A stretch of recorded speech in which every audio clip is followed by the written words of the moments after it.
Beyond Sunset has been one of the most pleasant games that I've accidentally stumbled into. The other day I was just browsing Twitter and I saw someone tweeting about Beyond Sunset and how it was coming to early access with some pretty pictures, and I thought, oh, that looks pretty fun. A retro shooter with a cool cyberpunk aesthetic, but actually getting into it, it's that and more. It's a retro-inspired FPS with that sweet cyberpunk aesthetic, really fun combat with slick movement, and a little layer of immersive sim RPG on top for good measure, all built on the GZ Doom engine, giving it that true, authentic retro shooter feel. The game just went into early access, developed by Metacorp, which is like a tiny indie developer who, from what I can tell, this is their first game, and it only cost $9.99. And as of writing this video right now, it's actually on sale for 10% off. In the early access, you're greeted with the first 3 episodes of the game, running you anywhere from like 3 to 6 hours, depending on how many of the secrets you go looking for, or in my case, how often you end up lost. The game basically throws you right in the thick of the things after a short tutorial, immediately giving you your first mission: to hunt down and kill a character whose name I'm not even going to attempt, who is holed up in their safe house. As a side note, you do need to make sure that you pay attention during these intro cutscenes and whenever you're talking to NPCs, as if you don't, the game can be a confusing mess. And in this case, the intro cutscene lets you know that to get inside the safe house, you need to access the local security network, which you do by finding computers in the various parts of the city and then hacking them in these little mini levels in a different world. The reason for hunting down this character is that he's extorting you and the figure that's talking to you in this car, and an unknown character at the time named Yuri.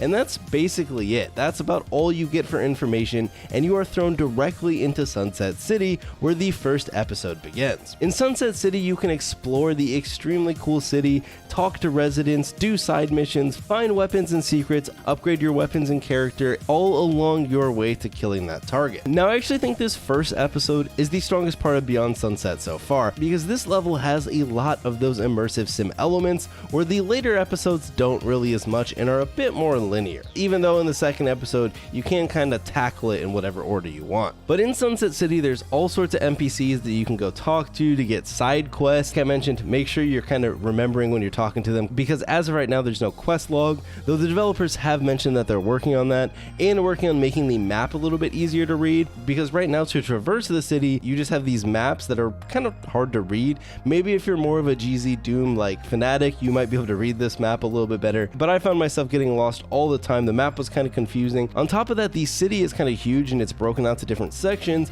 but the maps only show the current section that you're in, so it can make finding certain objectives that were on other parts of the map kind of a pain if you don't kind of remember where to go. But eventually I kind of fumbled my way through it, so I'm sure you can too. There are tons of cool little things though that you can find just kind of scattered around the city. There's some really cool side quests that if you follow through actually have you end up fighting basically bosses, and it's a lot of fun just exploring the really cool city. There's like a nightclub and an area with zombies and basically everything in between. So obviously, besides just exploring the city, you are going to end up in a lot of combat in this episode and future ones, since, you know, it is a retro shooter after all, and the mechanics in this game are a ton of fun. You know, you have your standard jump with a double jump that you upgrade into later. You have a really fast slide. You have a dash that you can upgrade also and have like double dash. You have a power kill ability, which is sort of like an execution in Doom, except you can use this on like full health enemies, as long as they're not the bigger armored enemies or some of the enemies that have shields. You have to like break the shield first. So it's a lot of fun, and that power kill also restores health and gives you ammo back when you use it. And you basically have a certain amount of charges and it's on a cooldown, so you end up really incorporating this into the flow of combat. You also have other abilities that you can unlock throughout the game if you get enough credit and you buy them in the different upgrade stations, like a freeze ability or a poison ability, which is one that I bought. The game also has a fair amount of enemy variety, which kind of changes from episode to episode, which is pretty cool. So in this first episode, most of the enemies you run into are sort of like the thugs that belong to that guy that you're hunting, except for the zombies in the contamination zone. And they have like gun enemies, melee enemies. They even have these ones that throw fireballs at you from like really far away that are kind of annoying. But overall, there's a good amount of variety, and like I said, it changes from episode to episode, which kind of keeps it fresh. From what I can tell, unless there were secrets that I missed, there are basically 4 main weapons you're going to be using on top of those abilities that you have. There's the katana, the assault rifle, the shotgun, and the pistol, and all of these have an alternative fire that you can unlock. The katana can block bullets and bounce them back at people. The shotgun can get a grenade launcher, and so even though there are only really 4 weapons, you do get a good amount of variety from those weapons, especially when you're fighting different types of enemies. Plus you have your abilities and your overkill, so the combat stays fun pretty much throughout the whole game. I think my favorite weapon to use was probably just the shotgun, because like If you're playing a retro shooter, I mean, you gotta use a shotgun, right? This is me kind of cutting in during editing, so I realized when I was grabbing the trailer, there appears to also be like dual SMGs, so I think I missed a weapon, maybe multiple weapons, but yeah. So it seems like it's at least one more weapon than I realized was in the game. On top of the like standard gameplay, which is kind of what I'm talking about, the game also features those sections where you kind of like access the network to hack into areas, where in the case of the first episode, it's to open the gate, and in future episodes it has different interactions, but these are completely separate levels with different types of enemies, a specific kind of abilities that your character has, and it's a totally different aesthetic and basically feels like a totally different game. Now these are pretty cool, although later in the game they do start to get a little old, especially later in the game when they add the puzzle element to them. I found them getting a little bit tiring, especially in episode 3, where you constantly had to do basically the same puzzle over and over to hack these turrets, and I felt like it was a little bit filler toward the end. But overall, these are a pretty cool like change, you know. It's not just like a little mini game where you hack into a system. Instead, it's this whole level where you have to explore, do puzzles, kill enemies, just to be able to progress back in like the regular world. So in this first episode, once you like find all those computers and hack into all the different computers, you'll end up opening the gate in front of the safe house, and then once you go in, you end up fighting the main boss of the first level, who's a lot of fun to fight. I found the boss fights in this game pretty fair.